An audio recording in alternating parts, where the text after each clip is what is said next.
Hello, ladies and gentlemen. Welcome back to another episode here on African Confessions.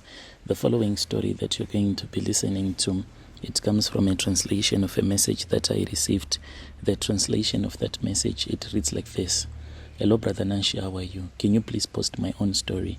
I really never thought that I would end up leaving my main man, the main actor of my love life, even though I had other partners that I would get in between the sheets with. I never thought that I would leave him because he chose Christianity over love, Christianity over money, Christianity over fame. Who does that? The guy is just a regular Joe who is just suffering right now. But looking back, I wonder if I was wrong. I wonder if my love should have surpassed the ambition that I had, or maybe I was just blinded by the dream of living a very good life.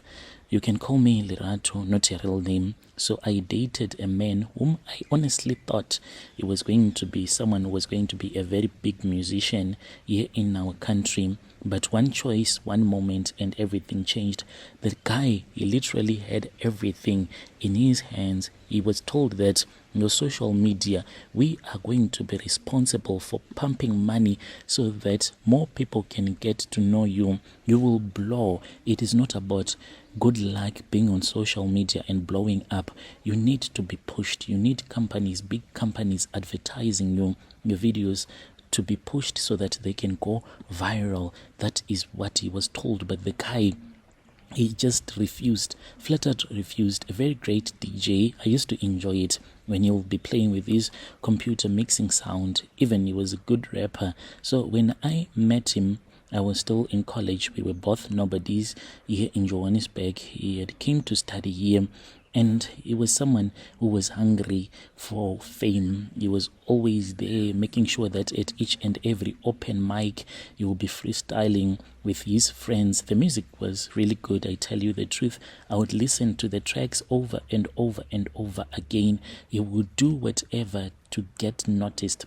I was just a girl who believed in him, his ride or die. I pushed him, managed his social media handles, sent his demos. Oh well, as for the demos, no one ever listened, did they?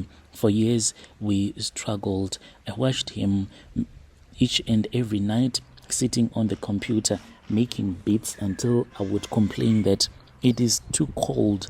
How about you come to bed? But I believed that one day we were going to make it. We shared everything, dreams. We shared, even sometimes we would go to bed hungry because his computer would have broken down and we would need money, or maybe he wanted to go and buy some data so that he can download some softwares, which he said that this plugin, babe, if I use it on this sound, it is going to be nah. We would lie on the thin mattress in our small flat, just staring into the ceiling, talking about one day how we would be chilling and living even in LA, chilling with the biggest names in the game. Then one day it finally happened. Oh my word. So there was this other guy who had downloaded his track, and then he contacted him. It started with an email because we used to apply like quite a lot. Each and every day we would go on the internet searching for these American indie labels. These are like your underground labels. At first we thought that, oh well, it was a scam because we had been in this scam for a long time. Like a guy tells you that, yo, your sound is really nice, you need to do this for your sound to sound even great so that it can be played on the radio. And then what is going to happen is that if we improve your music, then if you pay us, then you will have quality sound, and the next thing you're going to blow up. So that is how they scam upcoming musicians. So when we checked this email from an American indie label, at first we just thought it was another scam. Why would an international label be interested in a South African underground DJ? But when they followed up with a video call, that was when it became real. Like white people were now calling me and my boyfriend. Oh, Brother Nashi, that was like really amazing when that happened. They told him that they had been watching him, that his flow, his mixes, they were quite unique. that his voice, whenever he would be rapping, it was quite different. They wanted in capital letters to sign him, fly him to Los Angeles, turn him into a global superstar. It was everything that we had prayed for. They even sent over the contract. The money was insane when we were reading the pre-contract, and they said that the signature was supposed to be physical, that was supposed to be done in America. This was going to be amounting to millions and millions of rands upfront, your tours, your album collaborations. They even dropped down some names. We celebrated that night thinking that our struggle finally was going to be over. But that was when the real conversation started. So I just thought that let them do their thing, because they were talking about deep stuff that I could not even understand. So first of all, they said that he wanted to make a beat, and they said, okay, what type of a beat? Then he said a beat, but the theme that they gave me for this bit, it is supposed to be called The Morning Star, and it was going to be used at this other festival. So he was busy making it, so he was like asking for ideas. And then that was when I said, oh, Morning Star, and so what's up with this Morning Star? He said, okay, I'm just doing it, but I don't like it, because you know that Lucifer is the one who is called the Morning Star. Anyway, I didn't care. All that I cared about was the money. So a week before he was supposed to sign the pre-contract, the label then invited him through another contact here in South Africa to a private gathering. It was not just a business meeting. I later found out it was a ceremony. They told him that this is called in music circles the rite of passage. All artists, major artists, have gone through something similar. That is a way to show his commitment to the industry. At first, I did not understand when he spoke about it, but they had made it clear he had to participate in a ritual where he would honor the Morning Star, Lucifer. During the ceremony, he had to sleep with another man, another artist who had also been initiated. Where this artist was going to come from, he had not been told. Whether he was a local, an African, whatever, I could not even understand. It was the final step before signing the real deal.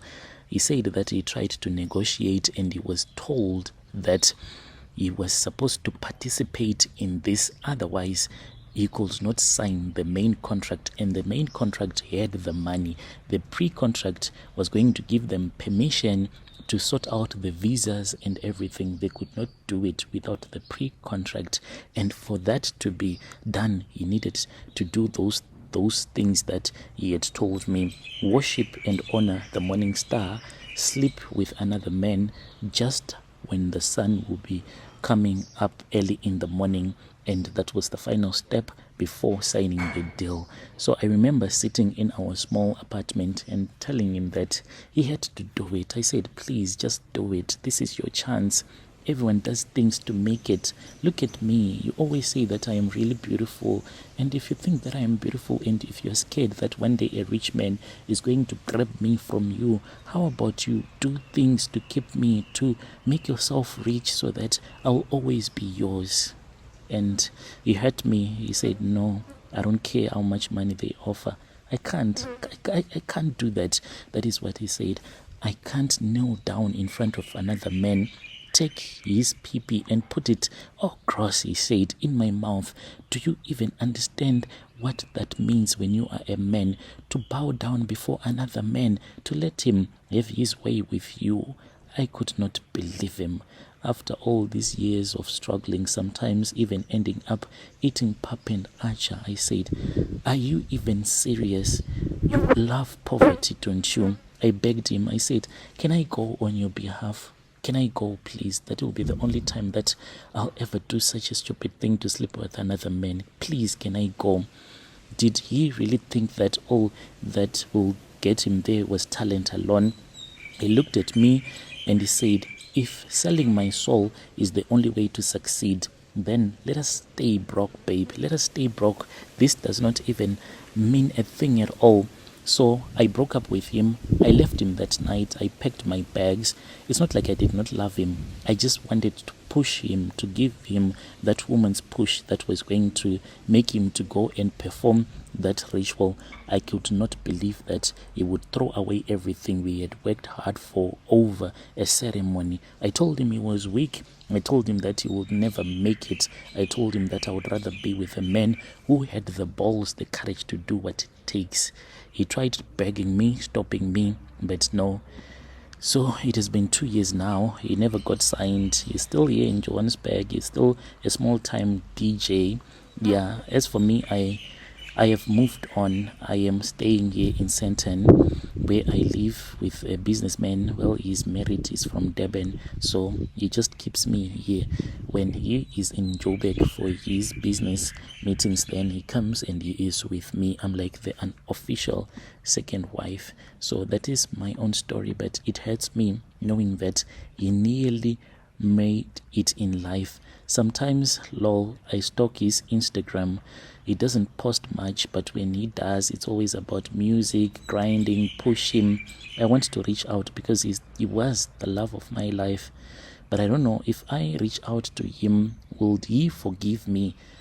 Like in the event, if I feel like I need to take care of him, since now I can do that, should I do it or not? Dear listeners, right there was a message that was forwarded to me by one of our admin who helped us with this translation. Yane, strange things indeed they do happen in this world.